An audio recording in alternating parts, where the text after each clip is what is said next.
We'll figure it out on the fly. So, this is the Silph Arena meta reveal for December. I am FishOnAHeater, and if you look up there, you'll see one of the handsomest men in Australian PvP, and that is Dr. Trotter.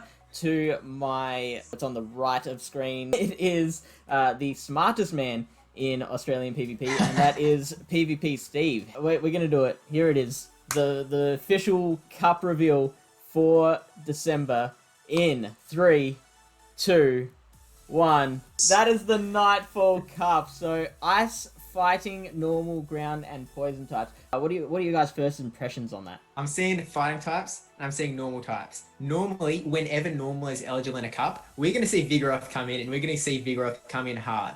But the fact that the fighting types are around as well is kind of going to give like a big check to that Vigoroth. So all of the other fighters that are around are going to be beating that Vigoroth no matter what. And then they're also beating the ice types. Ice types are going to be weak to counter. Ground types and poison, neither of those are doing like super effective to fighting. So I feel like fighting might be pretty big here. Yeah, but sometimes, you know, that poison resistance against the fighters could be there, but it's hard to find a poison type that's genuinely dominant against the fighters. I mean, apart from your Confusion Venomoth, you know, it could be a little bit difficult. Interesting that the fighting types are going to be nice counters to the ice and the normal types. When you think ground types, probably the first two that come into my head are the Stunfisks, which the Galarian Stunfisk will be pretty weak to the fighting types as well. But the G-Fisk can hit back at those fighting types too, so there might be a little bit of interplay between G-Fisk and those fighting types, and especially G-Fisk and the ice types, that's also a really interesting relationship between the two. I mean, any meta that Stunfisk is in, Stunfisk is going to be huge. It's the same as Sunrise. If Stunfisk's around, just like Vigoroth, there are going to be so many people using that little thing, just attacking everything every which way, rock slides, earthquakes, pa, pa, pa, pa, pa. Exactly like that. Toxicroak. Toxicroak would be a really good one. Got that Mud Bomb for the poison types, it's got the counter for the ice types, it's got the poison typing that will resist fighting. I think Toxicroak will be a big deal. But I think there's one fighter that, well, it's been around from the fair bit in the back and has fallen in and out of favour due to, like, you know, Shadow Champs and things.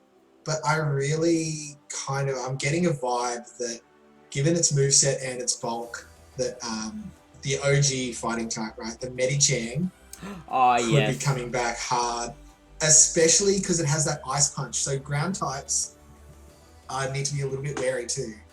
It's not going to be so straightforward. And better than ever. Potentially 10 levels better than ever later in the month. Yeah, that's right.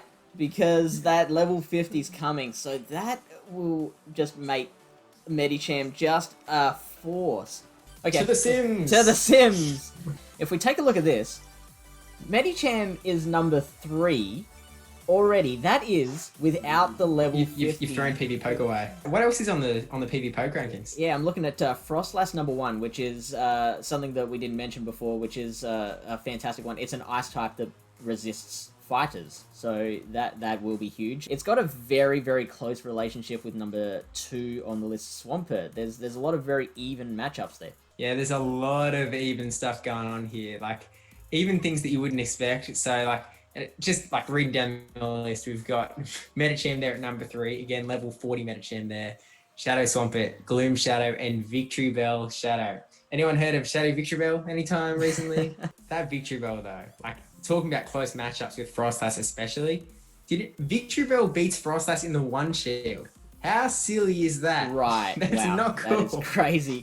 That shouldn't happen. Shadows really ranked highly though. There's a lot of shadows in the top 20, right? There always is though, I feel. Even though the shadows are up there, you know, they're obviously more expensive than your regular picks.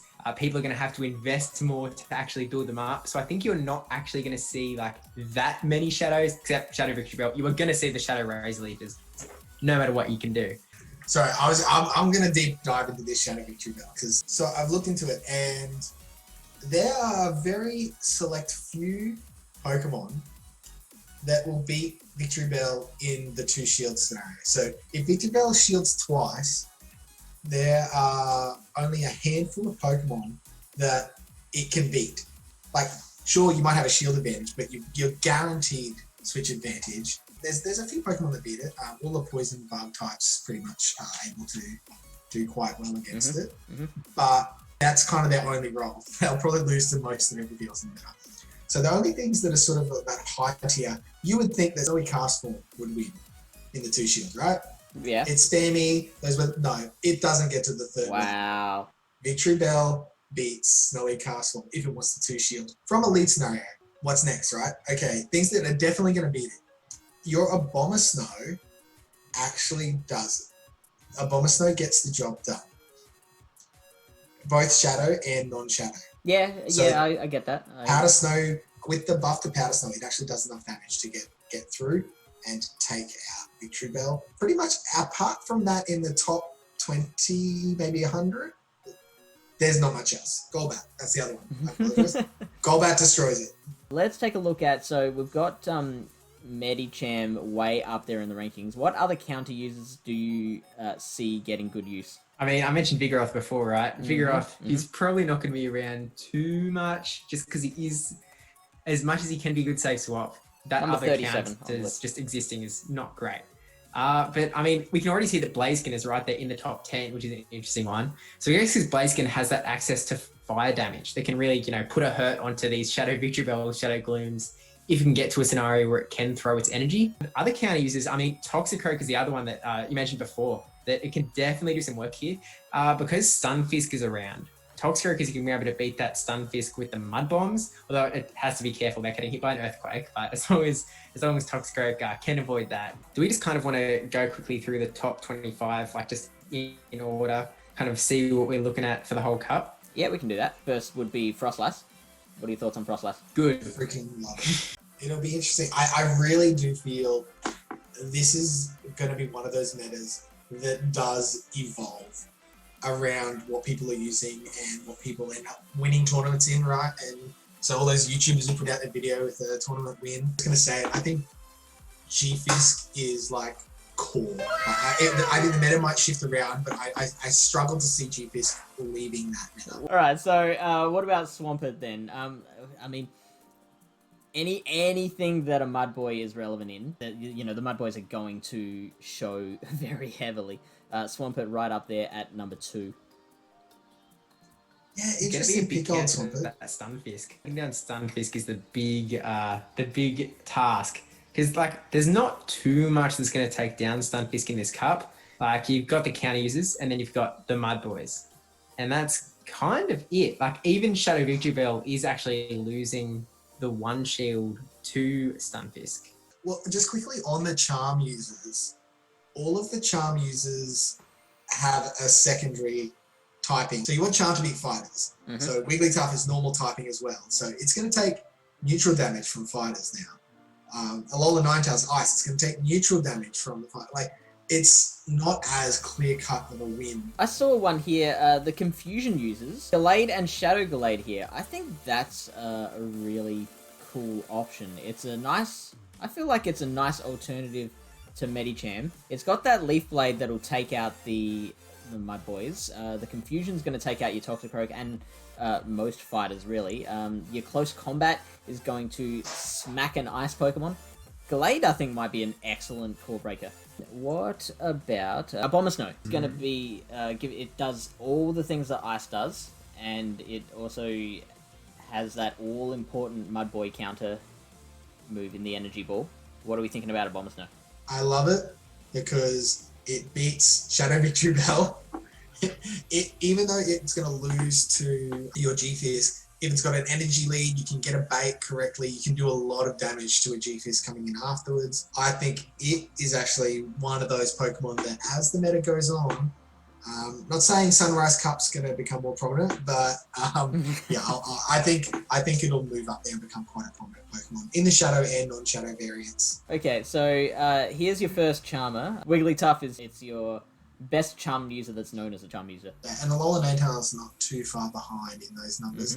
And there's my boy, just below it. Number 109. So do you see much use for Wigglytuff in the meta? I think Wigglytuff is probably gonna run the same role as it does during this Kanto Cup, where it's in the lead, melting Pokemon with the use of shields, going to hurt that Frostlass. Obviously gonna burn those fighters as well as Medicham. That's a big one.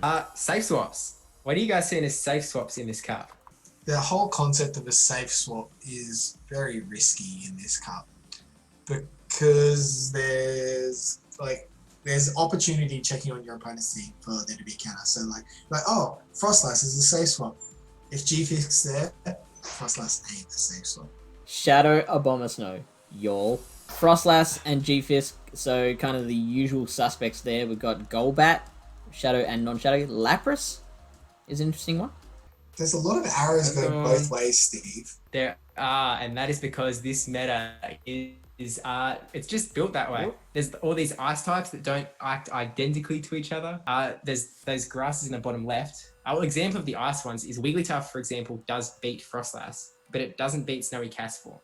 And there's ice types on both sides of that margin that Wigglytuff does and doesn't beat. So I think Abomasnow is one that it does beat. And then something like Celio it might lose. It's an attempt to condense it all down from the days of old when there would be 20 different groups on the graphic. We should do some battles in, right? Incoming battle against Fostel. And we've got the G-Fisk mirror. Yeah, okay, so who's going to get the bait? Who's going to land the Earthquake? Who's going to shield the right move? Well, you'll see it here first, folks, with Dr. Trotter's 1,000,000 Discord notifications up the top as well. Oh, you can't see that on the stream. No, they can't see In that. the Earthquake, is Tostel going to shield right now? Earthquake, and that is a no. That's a no. Oh, are they going to match up down? They're going to match up down? My G-Fisk is better than Dr. Trotter gets the Tostel's. win. Oh, Trotter's got switch advantage now at the cost of no... Oh, this isn't great for Trotter, though. This isn't good. Now, Tostel's got the energy advantage on his Frostlass. Trotter's at the back, so this is going to be another little bit of a game of trying to get the Avalanche bait or land the Shadow Ball. And what's Trotter going to do? He's going to let the Avalanche come through. Fantastic call on Trotter's end, and really what he needed at this point. The only question is Tostel going to shield this charge move? It gets the shield. Trotter is looking good here. He's got that one quick move back advantage-wise. Actually, they've both just Avalanche baited each other now. It's just surely there's still some energy flying around at this point. Both of them just trying to over-farm, get all of this energy going on, maybe land the right thing against the opponent. This Avalanche is going to get shielded, surely. There's the shield from Tostel. The only question is, does Trotter send one back in kind? He does, okay. I was wondering if maybe Trotter wanted to let his Toxicroak take down this 2/3 of the Frostlass, but that is not going to be a good matchup either. So burning that last shield, can he get the Shadow Ball? Oh, Tostel catching the Shadow Ball. I missed what Pokemon it was, but hopefully it's not normal type because the Victory. Oh, so Avalanche would definitely be better. Venusaur. Wrong grass poison type. So swapping to the Toxicroak now. Definitely going to get hit by a Frenzy Plant before he can take Venusaur down, but that's not going to take out the Toxicroak. Another couple counters. 1, 2. Doesn't quite have the... Frostlass is pretty low, but this Mud Bomb certainly isn't going to take it out. So it's just a matter of whether Trotter can get the energy going to get these charge moves off. Obviously, he's used his Frostlass's energy on that Venusaur. Does have a little bit, but not quite enough. Tostel farming a lot of energy on that Frostlass. Probably trying to get to one charge move to throw at this Toxicroak and then have enough energy left over to be able to throw another one onto the Trotter's Frostlass in the back. Here comes the Frostlass, and they're both like, oh, he powder snows down. Trotter takes the win. Before we go, massive thank you to the entire Silph team for one, putting that together and doing that every month, which is pretty sick. I enjoy it. And two, for giving us three hooligans the opportunity to bring it to you. And don't forget to also go, first off, you haven't already, give Fish a follow. It's down below. It's free. Go over, hit up Dr. Trotter. And Steve. Yeah. Don't forget to like, comment, and subscribe, especially that subscribe one. And, smash that follow button. Get it!